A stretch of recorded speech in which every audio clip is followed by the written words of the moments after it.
नमस्कार, आप देख रहे हैं जी बिजनेस। मैं हूं स्वाति रायना और इस वक्त की बड़ी खबर आपको बताएं।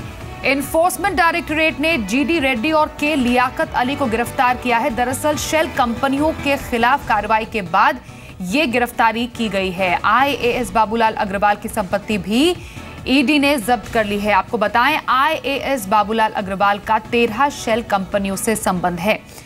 तो शेल कंपनी बनाकर सरकार को चूना लगाने वालों पर कार्रवाई की गई है। ईडी ने छापों के बाद बरामद दस्तावेजों के आधार पर 2 लोगों को गिरफ्तार किया है, जिनमें जी धनंजय रेड्डी और के लियाकत अली गिरफ्तार किए गए हैं। चेन्नई से इन दोनों को ईडी ने गिरफ्तार किया है। मेरे सहयोगी संतोष से इस पूरी खबर पर और डिटेल में जानकारी लेते हैं। संतोष, ये 2 बड़ी गिरफ्तारियां हुई, इस पर और क्या जानकारी मिल पाई है?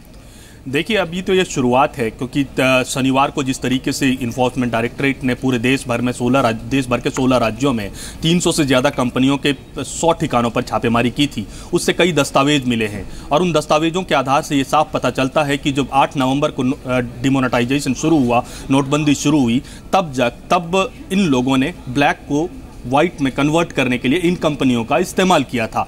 तो ऐसी ये सारी कंपनियां एनफोर्समेंट डायरेक्टरेट के ब्लैकलिस्ट में आ गई थी और उसके बाद इन पे कार्रवाई हुई। खुद जो बताया जा रहा है, सूत्र जो बताते हैं उसके मुताबिक प्रधानमंत्री खुद इसका मॉनिटर कर रहे हैं कि आखिर इस तरीके से जो उन्होंने नोटबंदी का फैसला किया उसमें इन कंपनियों की भूमिका काफ़ी सवालों के घेरे में है।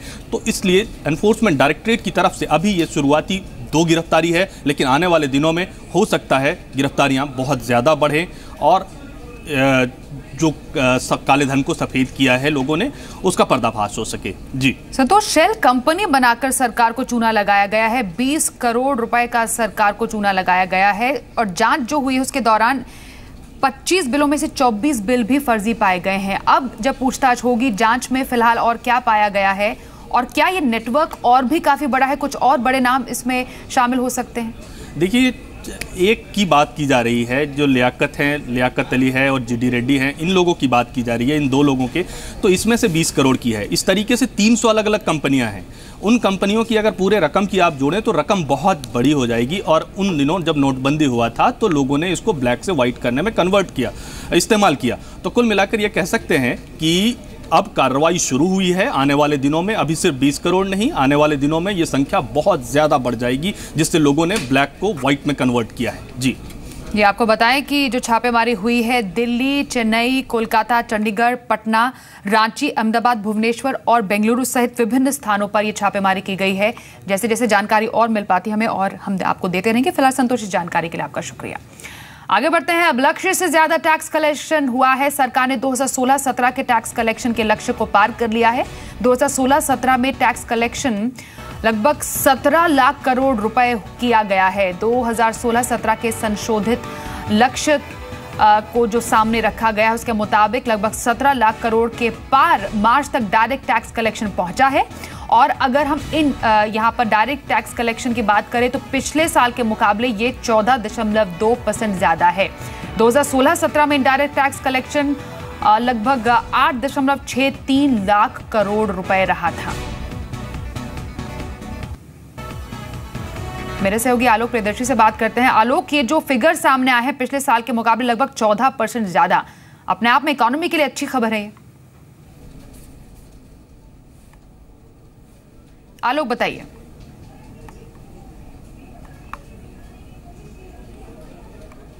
आलोक, सुन पा रहे हैं हमें?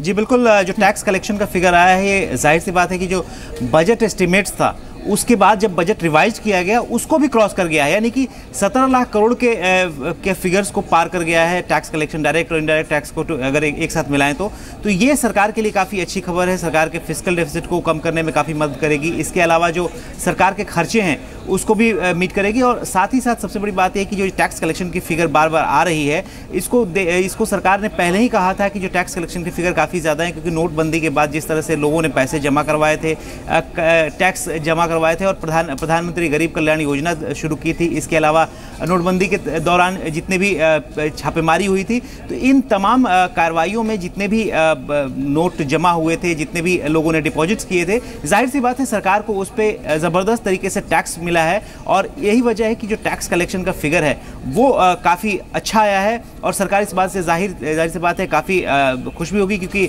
जो बजट के जितने भी प्रोविजंस हैं उसको मीट करने में आसानी होगी और साथ ही साथ फिस्कल डेफिसिट जो सरकार का है वो भी अच्छे से मीट कर पाएगी। तो ये काफ़ी अच्छी खबर है सरकार के लिए, देश की अर्थव्यवस्था के लिए और टैक्स कलेक्शन के लिए। वह काफी उत्साहित करने वाले आंकड़े हैं, बट वेरी क्विकली आलोक, आने वाले समय में जीएसटी लागू करने की बात की जा रही है। अब इसको लेकर कुछ बदलाव हमें आगे देखने को मिल सकते हैं?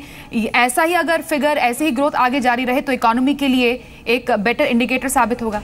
देखिए, जब जीएसटी पहले साल में लागू होगा तो ऐसे में सरकार को थोड़ा बहुत इसमें दिक्कत लग सकती है, क्योंकि तमाम जो बड़े अधिकारी हैं वित्त मंत्रालय को, उन्होंने कहा है कि पहले साल में हो सकता है कि थोड़ी बहुत इसमें दिक्कत हो, लेकिन जीएसटी जब पूरे देश में लागू हो जाएगा तो ऐसे में बहुत सारे ऐसे जो टैक्स इवेडर्स हैं या जो टैक्स नहीं देते हैं या छोटे दुकानदार हैं जो अभी तक टैक्स के नेट में नहीं है, वो सारे लोग टैक्स के नेट में आएंगे जीएसटी के रिजीम में, और ऐसे में जो टैक्स कलेक्शन है वो बढ़ेगा ही, कम नहीं होगा अगर आने वाले दिनों की बात की जाए, क्योंकि राज्यों को भी कंपनसेशन देना है और सरकार के पास कई सारे मैकेनिज्म भी है जिससे कि वो टैक्स कलेक्शन को बढ़ा सकती है जीएसटी रिजीम में। तो ये जो मैकेनिज्म है उससे भी बढ़ाएगी और साथ ही साथ जो एक छोटे जो कारोबारी हैं जो कि जीएसटी के नेट में आएंगे और एक बड़ा टैक्स कलेक्शन आने वाले दिनों में जीएसटी के जरिए हो सकता है। बहुत शुक्रिया आलोक प्रियदर्शी इस पूरी खबर पर और डिटेल में जानकारी देने के लिए।